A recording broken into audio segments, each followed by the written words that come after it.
and welcome to my book review. I thought I would give you a book review on some of the books that I've read in the past, I don't know, month or two. I guess I will just start with this one, since it's right here. This is Elon Musk, obviously. I mean, it's a picture of him. It has his name on it. It was written by Ashley Vance. I have to say this is an incredible book and a very in-depth look into the life of Elon Musk. And it's fascinating. It's interesting.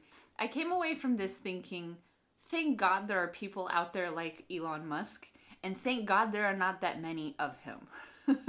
Like, we need people desperately like him to have such vision for the future that get like slow moving governments and organizations to actually move and do things and to create competition. Like, we need that so much. He's also so eccentric that it would be very hard for society to function if there were many, many people like him. I really recommend this. I personally love reading stories of people's lives, and his life is so interesting, and it has had so many ups and downs, and it's so inspiring. I think that when you read a real good biography or autobiography, when you read a really good story about somebody's life, it makes you want to be like that person. However, reading this, I thought, I'd like to have some of his qualities, but I don't think I would want to have that kind of life because there's no balance. I mean, it's so heavily tilted on one side in many areas. I think that's what makes him the visionary he is. That's going to make him be the world changer, the one that's going to do incredible things. Thank goodness we had somebody in technology like Elon Musk, because we really need people like this to push technology and innovation forward. If I think about what I didn't like about it, I don't even know.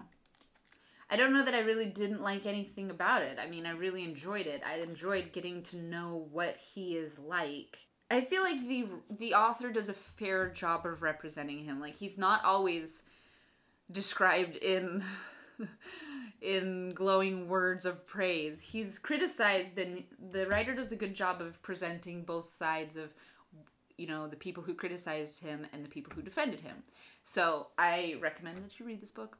I highly enjoyed it. The book I just finished today is called Switch: How to Change Things When Change is Hard. It's written by Chip Heath and Dan Heath, and it's a great book. It's really a how-to when you need to make a big change organizationally, in business, it could be in your family, it could be in anywhere in your life when you need to make a change or something is not working.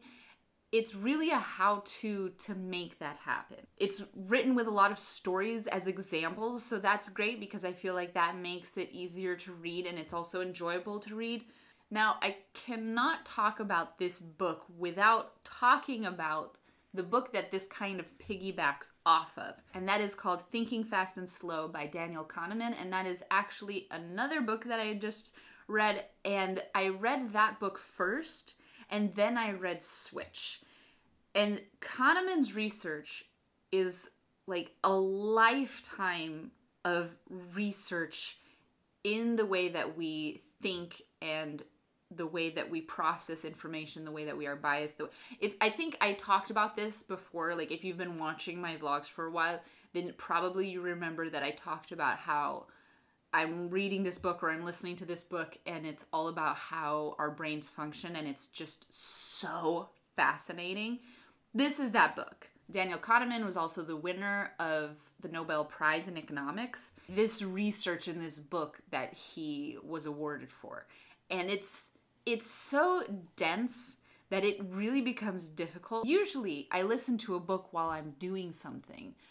But at one point, I just thought, I can't do anything because I have to sit here and focus so intently on this book because it's so information deep that I cannot process it. For that, I think not everybody would be able to read it. Like, I enjoyed it a lot because I love learning about the way our minds work, the way our brains work, our psychological processes, the things that we do that we don't realize why we do them. We're not even aware we're doing them. I find all of that super interesting. I love it. So that's probably why I liked the book so much. But if you don't enjoy those things, or if you don't like reading information heavy text, then maybe it's not for you. And the book Switch is like they took Kahneman's research in this book and they just kind of took some ideas from it, wrote their own book about it, made a little user manual for it that was much more simplified. So I can see how Switch is a great book for everybody, whereas Thinking Fast and Slow I don't think would be a good book for everybody because I don't think it's easy to read. However, in Thinking Fast and Slow, they talk about they call them our two systems. So you have system 1, system 2. You basically have like the system of our mind, which is like intuitive. It's really fast thinking. It's your emotional side. And then you have system 2, which is like your voluntary, like you have to make things happen. You have to work hard for it. Those are the two systems. And in the book Switch, they describe these two systems as being a rider riding an elephant, and the elephant is your emotions. It's huge, it makes decisions, and it's hard to, like, the rider has very little control over that. And I really did not like this illustration. Like, I found it so confusing. I never really clicked with it. Maybe it's because I read Thinking Fast and Slow first that I was already like geared for the terminology system 1 and system 2. It just felt like a culturally unrelatable example to give. I thought if you're going to not use system 1 and system 2, then just say like your emotional brain and your thinking brain, intuitive brain and your thinking brain, whatever. Like, it just, to me, like, elephant and rider was so unapplicable. This was the #1 problem I had with the book, honestly. Like, I just couldn't get over that. It was so annoying to me to keep having to read it so much. It's not gonna bother other people like it bothered me. Luka read it and he had no problem. It would work in a culture where people ride elephants all the time. We do not. We do not in our culture. In my culture, in America, in Europe, we don't do this very much. So that's why I think I got so upset with it, because it was totally unrelatable and it seemed like a really stupid example to put in a book that would be then distributed to so many people, and probably the majority of us are not riding elephants that often. Anyways, I'm gonna drop it now. But I would say that if you read Switch first, I think Thinking Fast and Slow would be an easier read because you would have this kind of base. I did the other way around. If you really like psychology and you like those kind of rich in information books, then I say go straight to Daniel Kahneman, Thinking Fast and Slow, because it's a far superior book. Like I said, Daniel Kahneman's book, Thinking Fast and Slow, was so eye-opening in so many ways. I almost say that just try to read it, and the pieces that you don't necessarily get, just kind of skim through it, because you'll get to know how your brain works so much better. I think I'll finish with this one, which is called Never Split the Difference by Chris Voss. If you don't know who Chris Voss is, where have you been hiding? He kind of became like an internet sensation. He was a negotiator for the FBI, and he would negotiate like kidnapping and high profile cases and stuff like this. And he pretty much rewrote the curriculum for negotiation. His book is fascinating. It tells all his stories about a bank robbery, about kidnappings in the Philippines, about all sorts of incredible things that he went through, his successes and failures, but it also teaches you how to negotiate. And if you think that you don't need it, I'm telling you, you need to negotiate for pretty much every conversation in your life. Like, one of the things that he says is every conversation you have is a negotiation.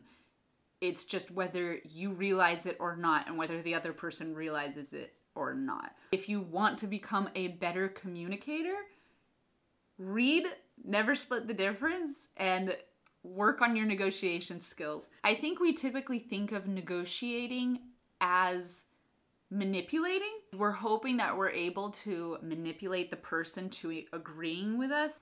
However, what he does now is usually for businesses and, you know, financial negotiations. And he says you want that both people come away from the negotiation feeling like they've won something, like feeling like they want to do business with you again, that they really liked you and that they want to do this again. It's got everything. It's got adventure, it's got personal development, it's got instructions, it's got education, it's got mystery. I cannot recommend it enough. That will conclude my book review. I really liked that on my last video about books, so many people commented with their favorite books and with their suggestions for what I should read next. So if you love to read books and if you've read something great lately or have a favorite, please comment it below because I really do keep track of your suggestions. I have notes on it's on all my devices, and I always add whatever people suggest that I haven't read yet. I put it on there so I have a list growing. Thank you for watching. If you've commented or you're going to comment something about your favorite book or a book suggestion that you have, thank you in advance for doing that. If you liked this video, please like it. If you liked me, please subscribe, and I will see you tomorrow.